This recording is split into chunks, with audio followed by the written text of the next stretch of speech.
Because Rani already खूप जास्त गोड आहे, प्रेक्षकांना माहितीच आहे.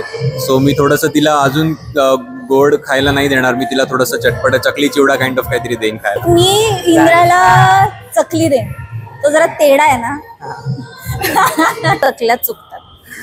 एकतर त्या मऊच होतात किंवा फार तेलकटच होतात. चकल्यांची भाजणी जर नीट नसेल आणि ते नीट मळल्या गेलं नाही तर मोस्टली त्या फसतात. माझ्या छान दिसण्यामागचं क्रेडिट तर माझ्या बायकोला आहे, बिकॉज तिनेच सगळं काही सेट केलेलं आहे. म्हणजे मी हेअर कसे ठेवायचे आहेत, मी कपडे काय घालणार आहे वगैरे सगळं काही तिने सेट केलं. सारसबागेत आम्ही सगळे मित्र मिळून नटून थटून सकाळी 5 वाजता वगैरे अभ्यंग स्नान करून आम्ही सारसबागेत जातो. आम्हाला आठवतं आम्ही लिटरली एकदा 36 आवर्स कंटिन्यू शूट केलं. लहान मुलांना ऍक्च्युली मला वाटतं की हुकमाची राणी ही सिरियलचं फारच एक आहे जे जिव्हाळ्याचं आहे. यंदाच्या दिवाळीला मी घरी जाऊन ते 4-5 दिवस माझ्या फॅमिलीसोबत टाइम स्पेंड करणंच माझ्यासाठी खूप वेगळा असणार आहे. नमस्कार मंडळी, मी अभिषेक तुमचं पुन्हा एकदा ईस्ट मराठी या चॅनलमध्ये मनापासून स्वागत करतो. आणि आज आपण आहोत सन मराठी दीपोत्सव 2025 हा सोहळा शूट होतोय आणि आपल्यासोबत आहेत तुमच्या सर्वांचे लाडके म्हणजेच हुकुमाची राणी ही या मालिकेतील तुमची आवडती जोडी इंद्रा आणि राणी यांची. तर सर्वात प्रथम तुम्ही दोघेही कसे आहात? आम्ही छान. मस्त. तर सर्वप्रथम रसिक प्रेक्षकांकडून आणि आपल्या चॅनलकडून तुम्हाला ॲडव्हान्समध्ये दिवाळीच्या खूप खूप शुभेच्छा. आणि यस, तर आता सन मराठी हा जो परिवार आहे हा विस्तारित होत चाललेला आहे आणि तुम्ही असा एक अमूल्य भाग आहात. तर कसा आहे एक्सपिरियन्स सन मराठीसोबत काम करताना? आता नवरात्रीचे पण आम्ही बघितले, खूप सुंदर परफॉर्मन्स होते. आता यावेळेला काही परफॉर्मन्स आहे का दीपोत्सवमध्ये? या वेळेला आम्हाला आराम मिळतोय. दरवेळी असं होतं की आम्ही परफॉर्म करत असतो, इंटरव्ह्यूज करत असतो, मग कार्यक्रम अटेंड करतो. तर ह्यावेळी चॅनलनी असं ठरवलं की आम्हाला आराम द्यायचा आहे आणि आम्हाला त्या कार्यक्रमाचा पूर्ण लुफ्त उठवू द्यायचा आहे, म्हणून आम्हाला जरा आराम दिलाय. पण छान वाटतंय, खूपच एन्जॉय करतोय आम्ही. सन मराठी सोबत जेव्हापासून जोडलं गेलं आहे तेव्हापासून प्रत्येक सण हा वेगवेगळ्या पद्धतीने आम्ही सेलिब्रेट करत आलो आहे. आणि युजली असं होत नाही की प्रत्येक सणाला आपण काही ना काही वेगळं करत असतो. बट जेव्हापासून सन मराठीसोबत जोडलं गेलो आहे, गणेशोत्सव असो, आता दीपोत्सव वगैरे असो, सगळ्या गोष्टी आम्ही खूप जास्त एन्जॉय करतो. परफॉर्मन्सेस असो किंवा दुसऱ्यांचे परफॉर्मन्स एन्जॉय वगैरे करणं सुद्धा खूप वेगळा एक्सपिरियन्स असतो आणि यावेळी सुद्धा खूप जास्त मजा येते आम्हाला. यंदाच्या दिवाळीचं काही खास नियोजन आहे का वेगळं असं, की नेहमीप्रमाणेच आपली सेलिब्रेट करायची? यंदाच्या दिवाळीचं तसं काही खास नियोजन नाही आहे, because me first time out of station shoot करतो आहे. मी ठाण्याला राहतो, माझं घर ठाण्याला आहे आणि मी साताऱ्यात शूट करतो आहे. सो यंदाच्या दिवाळीला मी घरी जाऊन ते 4-5 दिवस माझ्या फॅमिलीसोबत टाईम स्पेंड करणंच माझ्यासाठी खूप वेगळा असणार आहे. सो ॲज सच काही अजून नियोजन केलेलं नाही. खरं तर यंदाची दिवाळी यामुळेच खास असणार आहे की आम्ही सलग 5-6 दिवस घरी जाऊ शकणार आहोत आणि जो काही वेळ आम्ही गेले 6-7 महिने घालवू शकलो नाही आहोत कुटुंबाबरोबर, तो आम्ही घालवणार आहोत. तो एक स्पेशालिटी असणार आहे. तर मला हे ऐकायला आवडेल, म्हणजे प्रेक्षकांना हे ऐकायला आवडेल की राणीला फराळ करायला आवडतो की खायला आवडतो? हो, आय थिंक मला फराळ करायला जास्ती आवडतो. मग असं कधी झालंय का की तू फराळ करायला घेतलायस आणि तो पदार्थ जो चुकलाय, मग आईकडून ओरडा वगैरे? मोस्टली काय होतं, चकल्या चुकतात. एकतर त्या मऊच होतात किंवा फार तेलकटच होतात. चकल्यांची भाजणी जर नीट नसेल आणि ते नीट मळल्या गेलं नाही तर मोस्टली त्या फसतात. जरा तू कधी हेल्प केलीस का घरी असं फराळ वगैरे बनवायला? हो, हेल्प मी मोस्टली चकल्या बनवणं, म्हणजे चकलीचं जे पीठ वगैरे तर आपल्याला बनवता येत नाही, बट ते साच्यात टाकून त्याला जे शेप वगैरे देणं, ते त्यानंतर शंकरपाळ्या फ्राय करणं, ह्या सगळ्या गोष्टी मी केल्यात. अच्छा, तर आज तुम्ही दोघेही खूप छान दिसताय, गोड दिसताय. तर याच्या मागचं क्रेडिट कोणाला द्याल? माझ्या छान दिसण्यामागचं क्रेडिट तर माझ्या बायकोला आहे, बिकॉज तिनेच सगळं काही सेट केलेलं आहे.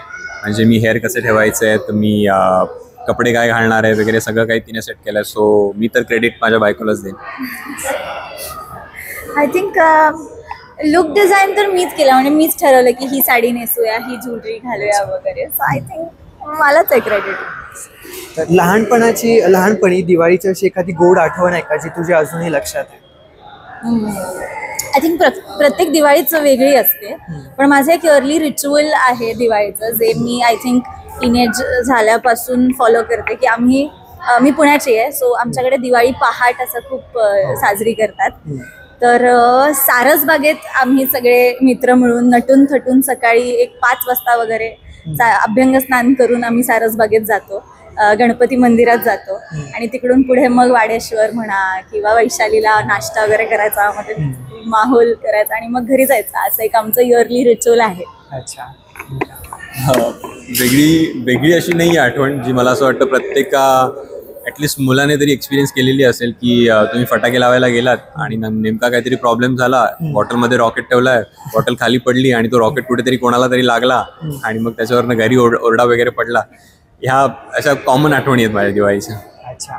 आता दिवाळी म्हटलं की आधी जुनी कशी एक वाईब असायची की अगदी शाळा संपली, सुट्टी लागली की दप्तर टाकले की किल्ला बनवायचा, बाकीच्या गोष्टी आल्या, म्हणजे दिवाळीचा अभ्यास हा पूर्ण व्हायचाच नाही, तो शेवटच्या दिवशीच व्हायचा.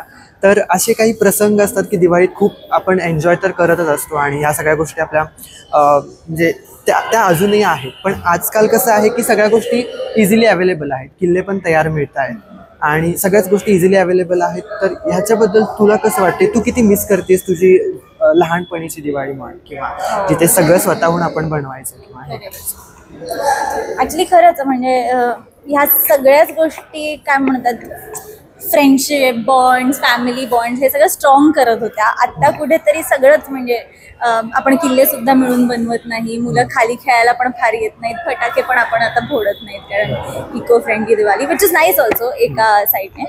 पण असं वाटतं की हे सगळे जे कम्युनिटी बिल्ड करण्याच्या गोष्टी होत्या त्या आता कुठेतरी कमी होत चालल्या आहेत किंवा आपण प्रिझर्व नाही करत आहोत, ह्याची खंतच आहे. पण ज्या कुठल्या पद्धतीने आपण ते करू शकतो आपण ते केलं पाहिजे. खूपच सुंदर. तर आता तुमच्या मालिकेला एवढं भरभरून प्रेम मिळत आहे, म्हणजे एक प्रोमो पडला की पडला तो एवढा व्हायरल होतो आणि त्याचे कमेंट्स तर म्हणजे खूपच भारी असतात. येस, तर कसं वाटतंय तुम्हाला, तुम्ही या मालिकेचा भाग आहात, लोक तुमच्यावर एवढं भरभरून प्रेम करतायत, कसा आहे ओव्हरऑल एक्सपिरियन्स? ही सगळी खटाटोप जी असते ती या गोष्टीसाठीच असते. जसं तू म्हणालास की कमेंट्स वगैरे येतात, जास्त रीच मिळतोय, लोक बघतायत, व्ह्यूज येत आहेत, प्रेम देत आहेत.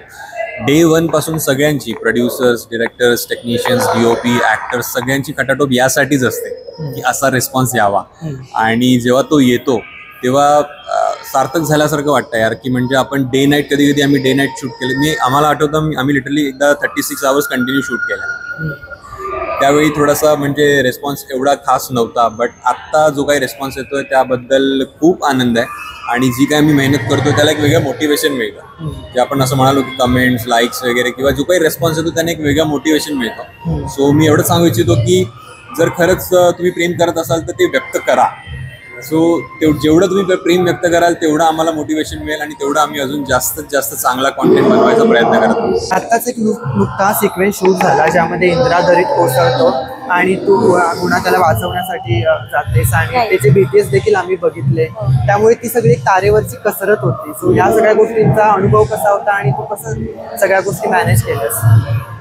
सो मी आय थिंक 3 दिवस सलग आम्ही तो सिक्वेन्स शूट करत होतो वेगळ्या वेगळ्या लोकेशन्सवरती आणि नेव्हर डन बिफोर असा तो सिक्वेन्स होता. मी माझ्या लाईफमध्ये कधीच असा एक सिक्वेन्स आधी केला नाही आहे, पण I think the best experience होता माझ्यासाठी. मला ॲक्टर म्हणून एवढ्या सगळ्या गोष्टी करायला मिळाल्या, त्यात फील, त्यात कॅरेक्टर आणि त्यात क्लायमेटसुद्धा सांभाळून ह्या सगळ्या गोष्टी करायच्या होत्या. तर त्या दिवसांमध्ये ॲक्च्युली पाऊस पडत होता, वातावरण अत्यंत खराब होतं आणि आम्ही ॲक्च्युली असं जंगल टाईप लोकेशनमध्ये शूट करत होतो किंवा डोंगरावरती पण शूट करत होतो.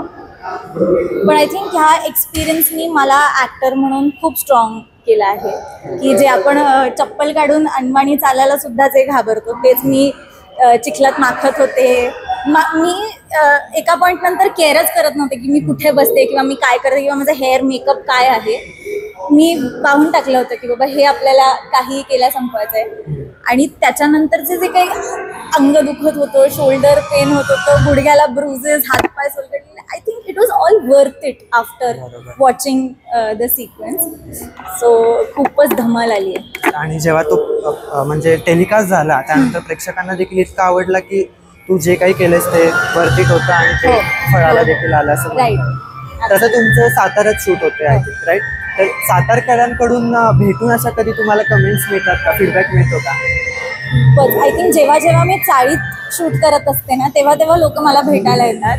लहान मुलांना ऍक्च्युली मला वाटतं की हुकमाची राणी ही सिरियलचं फारच एक आहे जे जिव्हाळ्याचं आहे. कारण 2-3 लहान मुलांची मला सतत भेटायला येतात, स्कूलच्या आधी स्कूलच्या नंतर, हाय राणीताई कशी आहेस वगैरे. आणि त्याचे आई वडील मला सांगत असतात की बाबा हा 7 वाजला ना की त्याची सगळी पुस्तकं बाजूला टाकतो आणि त्याला हुकमाची राणी वगैरे नाही राणीताईला बघायचं आहे असं. सो ते एक मला खूपच छान वाटतं. तुला अशा काही प्रतिक्रिया मिळाल्या? हो, प्रतिक्रिया मला म्हणजे असं म्हणायला हरकत नाही की आम्ही जेव्हा गणपतीला दहीहंडीला आम्ही जिथे जातो, लोकल मंडळांमध्ये आम्ही प्रमोशन करायला वगैरे जातो, तिथे रिस्पॉन्स चांगला मिळतो. आणि बऱ्याचदा असं झालं आहे की फोटोज वगैरे क्लिक करायला लोक जेव्हा येतात तेव्हा ते थोडेसे हेजिटेट करतात की इंदिराकडनं फोटो मिळेल का आम्हाला. सो एक त्यांच्या मनात एक वेगळी भीती असते. मग नंतर असे छोटे मोठे एक्सपिरियन्स आहेत, पण ठीक आहे, चांगलं प्रेम मिळतं आहे लोकांचा, त्याबद्दल खूप आनंद आहे. तुला जर राणीसाठी एखाद्या दिवाळीच्या पदार्थातला एक पदार्थ डेडिकेट करायचा असेल तर तो कोणता करशील आणि का? मी राणीला डेडिकेट करेन काहीतरी चटपटं डेडिकेट करेन मी, चकली चिवडा kind of, because Rani already खूप जास्त गोड आहे, प्रेक्षकांना माहितीच आहे. सो मी थोडंसं तिला अजून गोड खायला नाही देणार, मी तिला थोडंसं चटपटं चकली चिवडा काइंड ऑफ काहीतरी देईन खायला. आय थिंक मी इंद्राला चकली देईन, तो जरा तेडा आहे ना मालिकेत आहे ना, म्हणून इंद्रा चकली आहे. अच्छा. तर आता खरंच तुमच्या दोघांशी गप्पा मारून खूपच छान वाटलं. जसे प्रेक्षक तुमच्या मालिकांवर प्रेम करतायत, वाहिनीवर प्रेम करतायत, ते अनकमेंडेबल आहेत सगळ्या गोष्टी. तर आता दीपोत्सव जवळ येतोय, तर आपल्या लाडक्या प्रेक्षकांना तुम्ही काय सांगा? सर्वप्रथम तर प्रेक्षकांना दीपावलीच्या हार्दिक शुभेच्छा. खूप चांगला सण साजरा करा तुमच्या परिवारासोबत. फटाके जेवढे कमी होतील वाजवा, मी बिलकुल मनाई करत नाही आहे, फटाके वाजवलेच पाहिजे, पण जेवढं प्रदूषण कमी करता येईल तेवढं कमी करण्याचा प्रयत्न करा. आणि wish you a very happy Diwali.